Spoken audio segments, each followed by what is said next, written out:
खुलुमबाय बेयो बड'लेण्ड इंखं टेलिभिजन दिनै 12 डिसेम्बर 2022 समबारखालि सानसेनि बरादखौ नोंथांमोननि खाथियाव लाबोदों आं सदानन्द दैमारिया।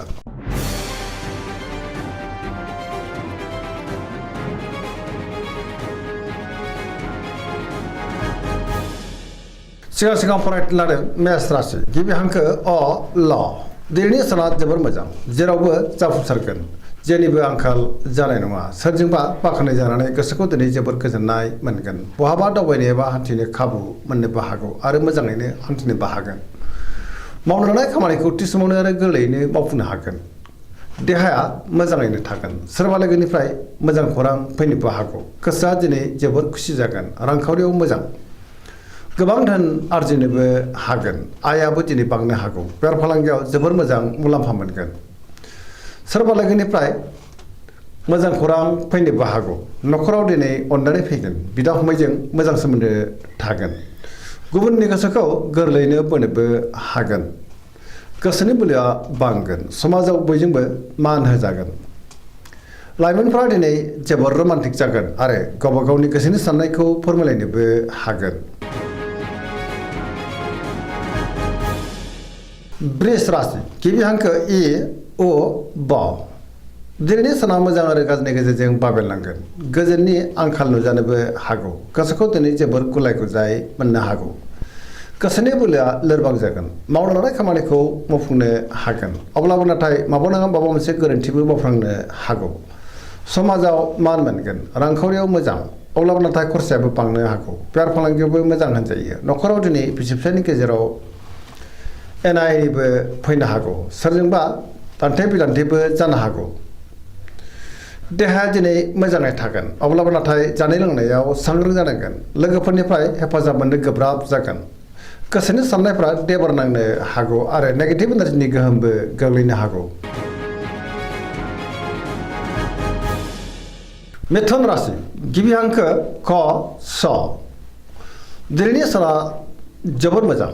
गोसोखौ दिनै जोबोर गोजोननाय मोनगोन पजिटिभ एनार्जिनि गोहोम गोग्लैनो हागौ मोनफ्रोमबो खामानिखौ दिनै मोजाङैनो मावफुंनो हागोन गियाननि आंखाल जानाय नङा गोसोआ दिनै जोबोर खुसि जागोन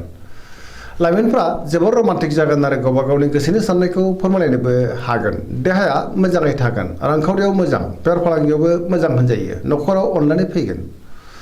सोरजोंबा बाख्नाय जानोबो हागौ गोसोनि बोलोआ बांगोन मावनो लानाय खामानिखौ थि समावनो आरो गोरलैयैनो मावफुंनो हागोन सोरबा लोगोनिफ्राय मोजां खौरां फैनोबो हागौ सोरजोंबा बाख्नाय जानोबो हागौ गुबुनजों मोजां सोमोन्दो लाखिनोबो रोंगोन लाइमोनफ्रा बहानिफ्रायबा मोजां खौरां मोननो हागौ आरो पजिटिभ एनार्जिनि गोहोमबो गोग्लैगोन कर्कट राशि गिबि हांखो द ह दिनैनि साना जोबोर मोजां मोनफ्रोमबो बिथिङावनो जाफुंसारगोन गोसोआ दिनै जोबोर खुसि जागोन सोरबा लोगोजों बाख्नाय जानो हागौ गोसोनि साननायफ्रा जाफुंगोन गोसोआव दिनै पजिटिभ साननाय फैगोन आरो गोथों आरो गोग्गो साननो रोंगोन गियाननि आंखाल जानाय नङा मावनो लानाय खामानिखौ थि समावनो आरो गोरलैयैनो मावफुंनोबो हागोन रांखावरियाव मोजां आयाबो दिनै बांनो हागौ बेफार फालांगियाव जोबोर मोजां मुलाम्फा मोनगोन न'खराव बिसि फिसायनि गेजेराव अनलायनाय फैगोन सोरजोंबा दिनै बाख्नाय जानो हागौ देहाया मोजाङै थागोन गुबुननि हेफाजाबखौ मोननो हागोन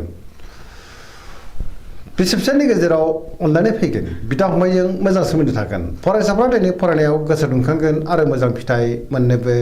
हागोन पजिटिभ एनार्जिनि गोहोमबो गोग्लैनो हागौ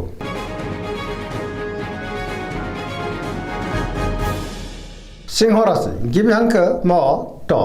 दिनैनि साना जोबोर मोजां गोबां मोजां खाबु फैनोबो हागौ गोसोआव दिनै पजिटिभ साननाय फैगोन गोथों आरो गोग्गो साननो रोंगोन गियाननि आंखाल जानाय नङा मावनो लानाय खामानिखौ थि समावनो आरो गोरलैयैनो मावफुंनोबो हागोन सोरबा लोगोनिफ्राय मोजां खौरां मोननोबो हागौ गोग्गो आरो गोथों साननो रोंगोन गियाननि आंखाल जानाय नङा बहाबा दावबायनो एबा हान्थिनो खाबुबो मोननो हागौ आरो मोजाङैनो हान्थिनोबो हागोन रांखावरियाव मोजां बेफार फालांगियावबो मोजां होनजायो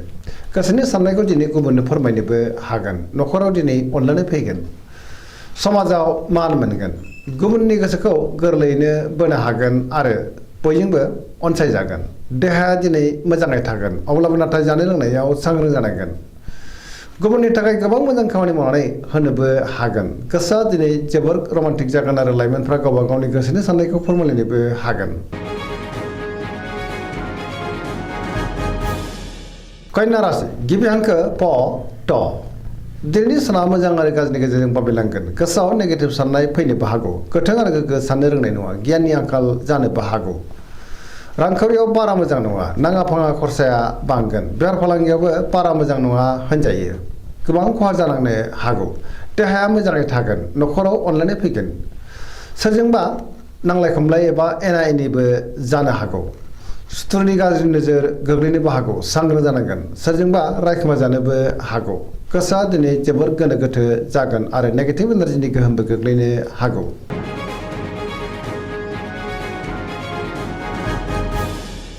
तुला राशि गिबि हांखो र ट दिनैनि साना बारा मोजां नङा गोबां रोखोमनि जेंनाजों मोगा मोगि जानांनो हागौ गोग्गो गियाननि आंखालबो फैनो हागौ गोसोनि बोलोआ लोरबां जागोन गोसोनि साननायफ्रा देबर नांनोबो हागौ मावनो लानाय खामानिखौ थि समावनो मावफुंनो गोब्राब जागोन देहाया दिनै मोजाङै थागोन अब्लाबो नाथाय जानाय लोंनायाव सांग्रां जानांगोन रांखावरियाव मोजां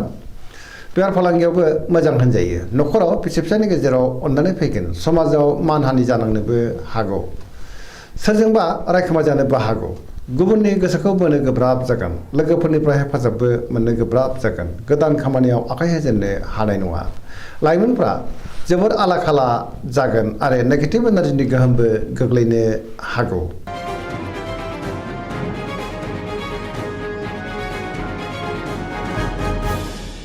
वृश्चिक राशि गिबि हांखो न स दिनैनि साना जोबोर मोजां गोसोनि बोलोआ बांगोन सुथुरखौ दिनै गोरलैयैनो फेजेननोबो हागोन गोसोआव पजिटिभ साननाय फैगोन पजिटिभ एनार्जिनि गोहोम गोग्लैनो हागौ समाजाव लोगो लेवा बांगोन सोरबा गोजाम लोगोजों बाख्नाय जानो हागौ गोसोआव दिनै गोग्गो आरो गोथों साननाय फैगोन मावनो लानाय खामानिखौ थि समावनो आरो गोरलैयैनो मावफुंनोबो हागोन गुबुननिफ्राय हेफाजाब मोनगोन गोसोनि साननायफ्रा जाफुंनो हागौ समाजाव दिनै मान मोनगोन न'खराव अननानै फैगोन बिदा फंबायनिफ्राय थोजासे हेफाजाब मोनगोन रांखावरियाव मोजां अब्लाबो नाथाय खरसायाबो बांनो हागौ बेफार फालांगियाव जोबोर मोजां मुलाम्फा मोनगोन गुबुननि थाखाय गोबां मोजां खामानि मावनानै होनोबो हागोन देहाया मोजाङै थागोन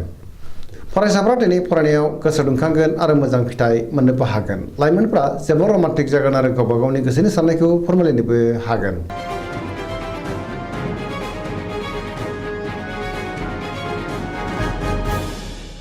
धनु राशि गिबि हांखो ध फ भ दिनैनि साना मोजां आरो गाज्रिनि गेजेरजों बाबेलनांगोन गोसोनि साननायफ्रा देबर नांनो हागौ गुबुननि थाखाय नाङा फाङा जेंनायाव गोग्लैनांनोबो हागौ मावनो लानाय खामानिखौ मावफुंनो गोब्राब जागोन गोसोनि साननायफ्रा देबर नांगोन रांखावरियाव बारा मोजां नङा नाङा फाङा खरसाया बांनो हागौ बेफार फालांगियाव बारा मोजां नङा होनजायो गोबां खहा जानांनोबो हागौ समाजाव मान मोनगोन बहाबा हान्थिब्ला दिनै लामा सामायाव सांग्रां जानांगोन जाब्रबथायनि आसाबो दङ देहाया दिनै मोजाङैनो थागोन न'खराव बिदा फंबायनि गेजेराव मोजां सोमोन्दो थागोन आरो बिसि फिसायजों अनलायनाया बांगोन बहानिफ्रायबा हरखाबै गाज्रि खौरां फैनोबो हागौ सांग्रां जानाया गाहाम लाइमोनफ्रा जोबोर आला खाला जागोन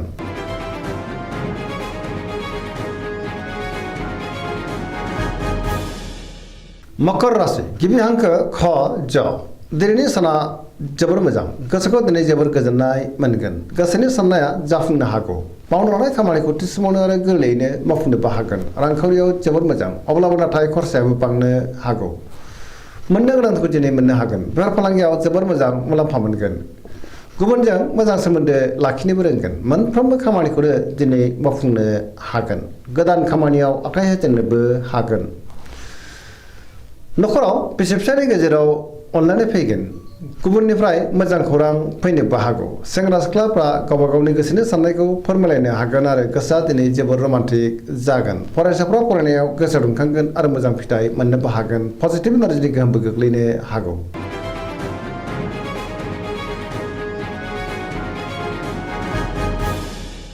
कुम्भ राशि गिबि हांखो ग स दिनैनि साना मोजां आरो गाज्रिनि गेजेरजों बाबेलांगोन गोसोखौ दिनै जोबोर गलाय गजाय मोननो हागौ मावनो लानाय खामानिखौ थि समावनो मावफुंनो हायोब्लाबो मावनाङा माबा मोनसे गोरोन्थिबो जानो हागौ बहानिफ्रायबा हरखाबै गाज्रि खौरांबो फैनो हागौ समाजाव मान मोनगोन गोबां मुंदांखा सुबुंजों लोगो मोनज्लायनो हागौ रांखावरियाव मोजां अब्लाबो नाथाय खरसायाबो बांगोन बेफार फालांगियाव मोजां होनजायो देहाया दिनै बारा मोजां थानाय नङा जानाय लोंनायाव सांग्रां जानांगोन गोबां रोखोमनि देहायारि जेंनाजों मोगा मोगि जानांनो हागौ न'खराव दिनै अनलायनाय फैगोन गुबुननिफ्राय थोजासे हेफाजाबबो मोननो गोब्राब जागोन। बिमा बिफानि अननाय आरो बोरखौ नाथाय मोननो हागोन। नेगेटिभ एनार्जिनि गोहोम गोग्लैनोबो हागौ। सांग्रां जानाया गाहाम।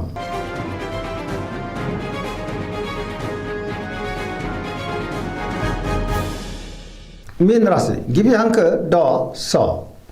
दिनैनि साना जोबोर मोजां। गुबुननि थाखाय गोबां मोजां खामानि मावनानै होनोबो हागोन। गोसोआव दिनै पजिटिभ साननाय फैगोन। गोथों आरो गोग्गो साननो रोंगोन। गियाननि आंखाल जानाय नङा। गोसोनि बोलोआ बांगोन।